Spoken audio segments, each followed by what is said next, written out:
Hey there. I just now found out when I started this with Chat, there's an option in the recording that says I can share the system audio as well. Definitely have to remember that the next time. Just watched a video from j2c YouTube. I'll post that video in this one once I can go back to the other account and do that. Matter of fact, I might be able to do that right now. So give me a second here to switch that over. Um, I wonder if it'll show me the last videos. I think it has a history in here. Yep, there it is. All right, so I did not pass the audio across, so I'm not going to play the audio. Hey Jay, how you doing? So the guys brought up something in the comments here. One comment in particular I found interesting. Um, Mara, let me see if I can find it here. I think is it this one? They've already like blew this thing up already. Um, Now I'm gonna have a hard time finding it. I had to find my name in this to do it. That sucks. Well, anyway, it is simple part. One of the people in here, in the chats down below, brought up the fact that Jay's not really an AMD person and doesn't know really how AMD works on a daily process. I don't know if that's true or not. I've seen a lot of Jay's videos especially over the last couple months, because I've been catching up, and I've been pretty impressed with them. I think out of all of the PC people talking, yeah, I have a lot of trust in what Jay's bringing up in here, but uh, I've been handling AMD processors at least since AMD existed. This is all the way back with the IBM PowerPC thing that went down. I remember that thing. I go that far back. I think Jay does too, as a matter of fact. And of course, I really got into AMD when they created the first 64-bit processor, the Athlon 64, for consumer. I know that the business one was done prior to. And of course, Linux was the only operating system at the time that supported it. As a matter of fact, I might even be able to find that particular deal because somebody just replied, and I think it might get me to the one spot again here. There it is. Thank you there. Somebody was replying into the same thread that I did, so it was quick for me to find it. So you have, this gentleman here stating that Jay probably doesn't know a lot of that. It's like, okay, I get it. Um, but he brought up some stuff very important when he was doing his testing with the BIOS, and basically he said, "Screw the damn BIOS. I'm going back to Ryzen Master." Guess what, Jay? I went through the same damn thing on two systems. Matter of fact, the Soul, which is down here on the ground right now, because I'm about to build a third system that's sitting on my table over here, and then Phoenix Base.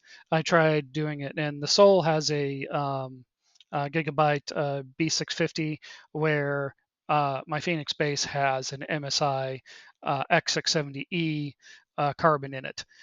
I ran into the issues of both of them. You're absolutely right. Don't mess with the damn BIOS when it comes to overclocking these. Use Ryzen Master. That it just makes a hell of a lot more sense. So I thought I'd bring that part up. So as you can see, I have my Ryzen Master here. You'll notice I do have my cores up and running, everything up. And sorry, I'm messing with my screens here. Um, I am throttle limited right now. My AIO is, I don't think I have the cooling set proper for it, so it's not performing well. It's a Corsair older version H150. It's just not performing that well. And of course, the 7950 just likes to run balls to the wall anyway, so you kind of are out there. So I am showing this. I wanted to show that if you'll notice, I am using Precision Boost just like everybody else is doing. I do have my limits. You'll notice a couple of my limits are actually lower. I did that deliberately. However, the temp I don't think is lowered. I'm still running the 95 Celsius temp on this processor. Um, but I do have my voltage dropped 15, so 15 millivolts. I did drop that. Um, I've been on the forums. I've been on Reddit, and when I say forums, AMD forums and MSI forums, and the consensus that I've been finding is 30%. The negative 30, not percent.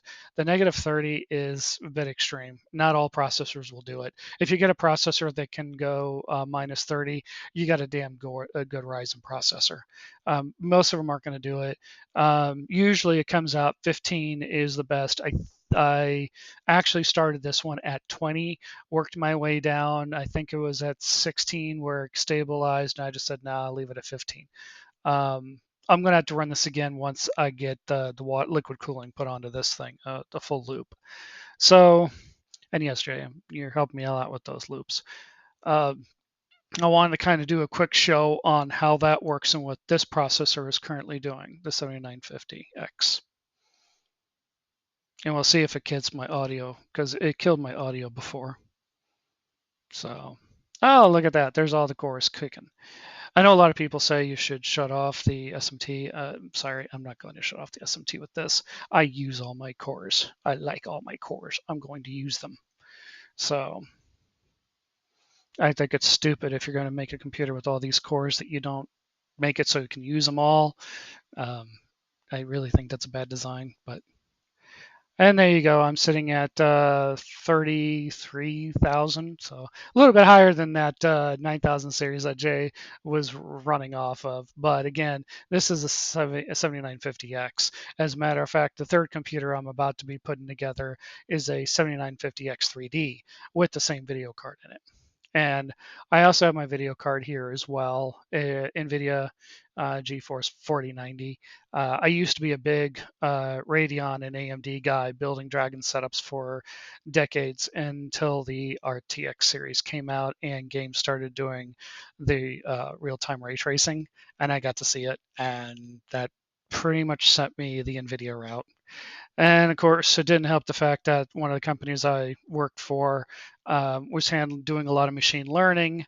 And guess what is the best for that? The NVIDIA video card. So I used a lot of CUDA. So the card does double duty for me in that particular case.